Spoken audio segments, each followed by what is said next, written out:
Hello and welcome back. Sleepy What's It here with another miniatures video for you. In today's video, I'm going to be taking you through a painting guide for a fire giant.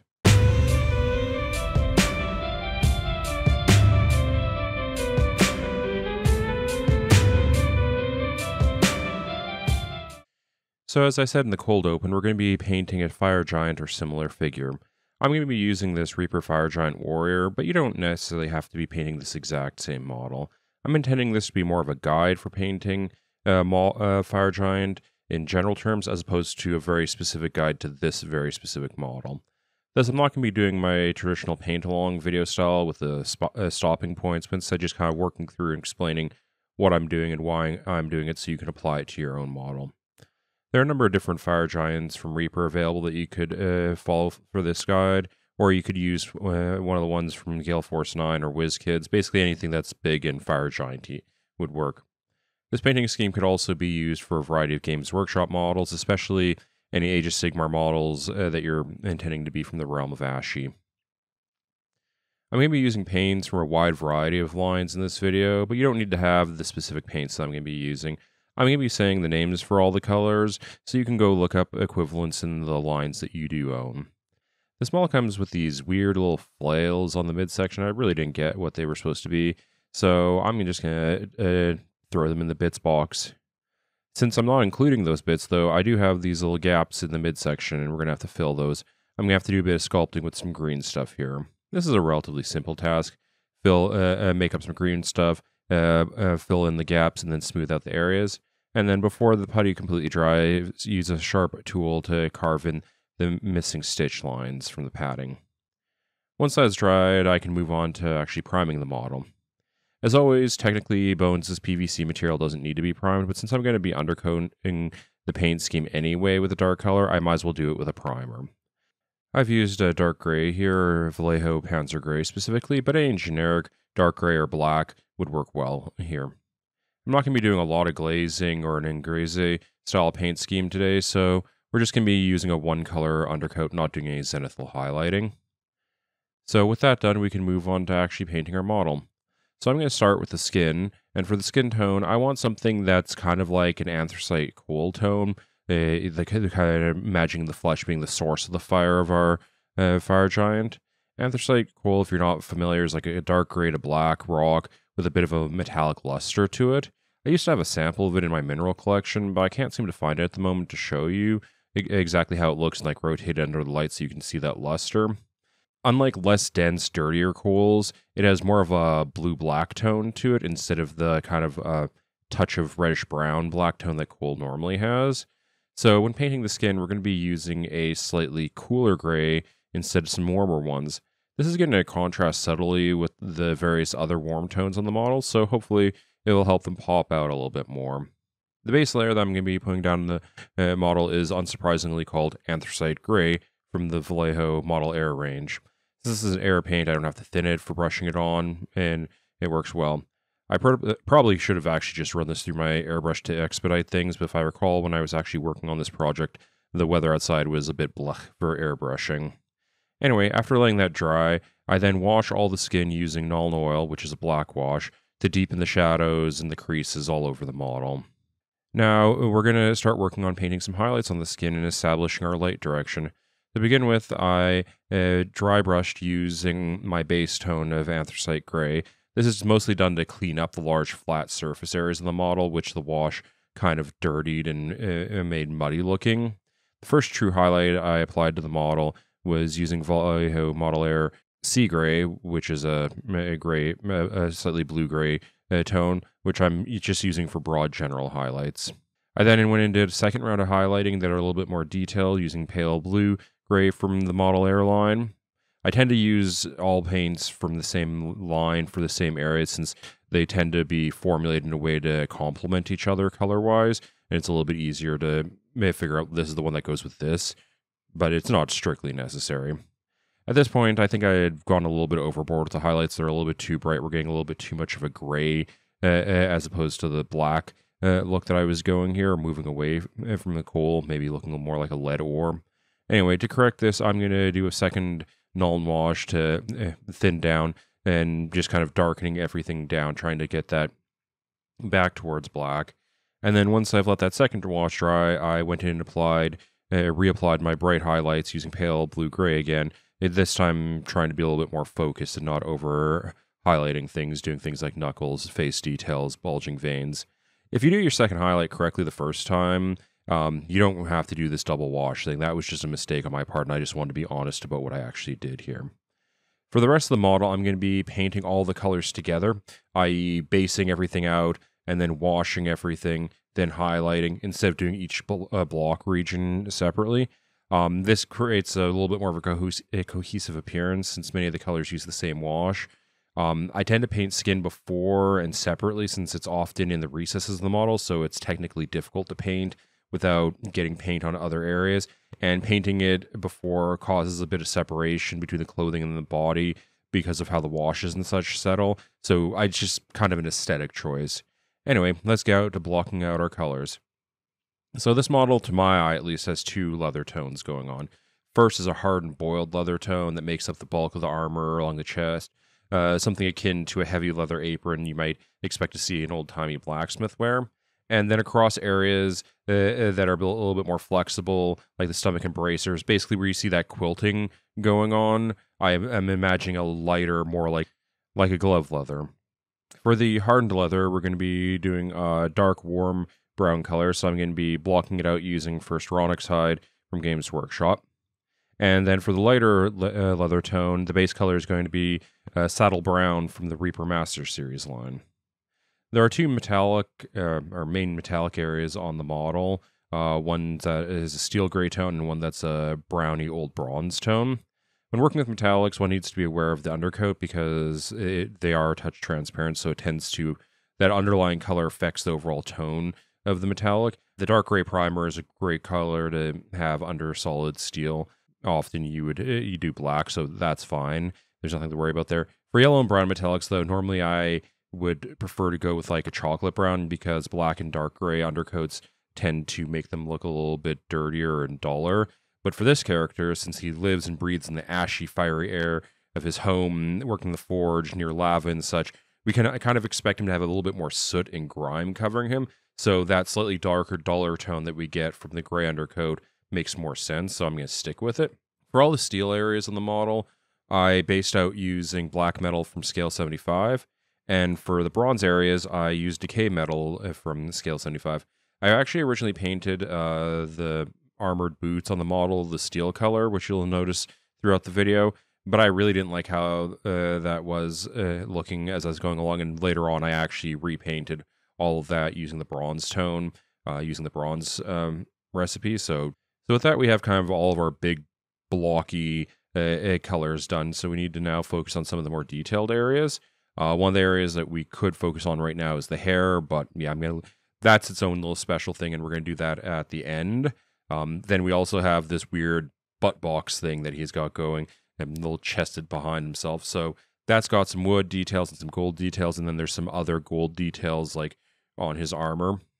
So what we're going to do for the wood element, just based out using Woodstained Brown from Reaper Master Series. And then for all the gold elements all over the model, I used Necro Gold from Scale 75. So there's like accents on like dangly bits like across the chainmail and such that I got hit with that. So now that we have all of our base coats done, it's time to lay down some washes to establish shadows, pull out some details, and just generally kind of pull things together color-wise a little bit. So for the steel regions, which is like the sword and the chainmail, I basically applied Nuln Oil, which is a black wash, and hit those areas. And then for everything else that wasn't the skin tone or those steel colors, I used Agaric's Earthshade from GW, which is an umber or dark brown wash. After letting that all dry, we move on to highlighting the model. Some areas I cleaned up using the existing base color before doing any of the highlights, and then for others we just did highlights. This mostly comes down to a combination of how dirty looking the area was and if I wanted to clean that up, and then for some areas the base plus wash is actually the tone I was looking for originally. So the first color I'm tackling here is the bronze metallics. The first highlight I did was a more of a reddy brown tone using old copper from Scale 75. And then for detail highlighting, I went in using a brighter yellow metallic in the form of Victorian brass from scale 75. With that out of the way, I moved on to painting the gold metallic regions, which were first highlighted using Viking gold from scale 75, and then all the detail work, like edge highlighting and point highlighting, was done using dwarven gold, again from scale 75. The steel metallic area was the first area that I cleaned up using the base tone before moving on. Specifically, I started using black metal, which is what we originally put on to clean up all of the areas, just because I was a little bit over blackened. I then did highlighting on both the chainmail and sword using thrash metal from scale 75. And then to finish off the sword, I used scale 75 speed metal to do some edge highlighting, like along like the cutting edge of the blade and the scratches and such. So with all that metallic tone out of the way, I made a point of changing my water to make sure I didn't get little flakes all over my matte paint before we moved on to some highlighting of them. So the first area I did was the wood areas, which basically I cleaned up the sides and top using wood stain brown, and then did some edge highlighting along the crisp corners using shield brown from Reaper. It's a very small detail, and I don't want a lot of attention to it. For the lighter leather areas, I cleaned it up first using saddle brown again from the Reaper Master series, and then I went in doing 2 layers of highlighting, first starting with rich leather and then doing polished leather, both from Reaper Master series. Because of how the wash settled into these areas and me just overpainting when I was highlighting and such, some of the stitching has lost its dark tone. So to reestablish those dark lines and the quilting of these areas, I used a thin brush and some burnt umber ink from Liquitex to basically panel line everything. Agarx Dark Shade or another brown wash could be used here, but I find artistic inks work really well for this type of lining. Since they're so saturated, you don't really have to apply a lot of paint to your brush to get it in, to filling in the grooves and such. And the final matte area that we have to paint right now is the darkened, hardened leather areas. I cleaned these up first using their base tone Rhinox hide, and then I did a bit of stippling / dry brushing using GW's Doombull Brown, which is a slightly redder, brighter brown color to do our highlighting. So now that we have all of the main model done, we can play around with finishing off the face and head to bring them all to life. So for the hair, eyes, and mouth, we're going to just be, there's going to be a lot of contrast paints here to give that really fiery, like kind of ember effect, though well-controlled washes using create from other paints would also be useful here to create a similar effect. Since we're going to be laying down translucent paints, we want them to be bright and poppy because they're like a fire or ember thing. We need a base that's more of a white instead of a gray tone. So I just used some Reaper white brush-on primer for all the areas I'm going to work on. And then after that, to make sure that we had a warm tone instead of a neutral tone, I did a base layer using GW's Wraithbone, which is a slight off-white base paint. Though if you have like a warm gray tone primer, you could do this as one step. So for the hair, the first color we're going to be actually putting down is our orange, which is Gryph-hound Orange from GW. Thinning that down a little bit so we can keep it under control, and just applying it everywhere that we put down our primer, eyebrows, mouth, eyes, everything like that. And once we've let that dry, we're going to do a second thin layer of yellow over it just to give it a little bit more variance and give it a little bit of a warmer feel. And that's going to be it and yellow from GW. So for the eyes and mouth, those are the only 2 colors we're putting down there because we want it to be like hot and fiery from within the fire giant. But for the hair, we want to continue to work it a little bit more to get more of the impression that it's being heated up by its intense body heat. So the next color I'm going to be putting down is a contrast paint, specifically Blood Angel Red. And with this, we're going to be kind of like starting like halfway down the length of the hair in different sections and kind of going towards the end. So you can imagine that it's getting cooler as it goes out to the end. Since we're working in such a small area at this point, we could keep on stepping down contrast paints down to like a brown and then a black and such. But instead, I'm going to be doing some stippling using matte paints to do the finishing just because it's a little bit tight to work in here. So to feather out that red to orange transition a little bit more, I used Mephiston Red from GW, just, stippling in. And then to continue the step down into like a cooler, a cooled metal aesthetic nearer to the tips, I used a burnt red from Vallejo Model Color, which is a brownie red color, to do some stippling towards the ends. And then finally, I used Ronoxide from GW to do the final stippling just on the tips, though I may want to use a different dark brown just so it didn't blend into the armor as much. I didn't go all the way down to like a black or a dark gray here because I'm visualizing the hair as to be hot and heated as opposed to on actually fire. So there's no real source of soot and ash to justify the black. With that done, we have the core model done. So we just need to base this guy. I've used a slightly more advanced version or more matured version of my lava base tutorial, which I'll put a link down below if you want to hear more details about it.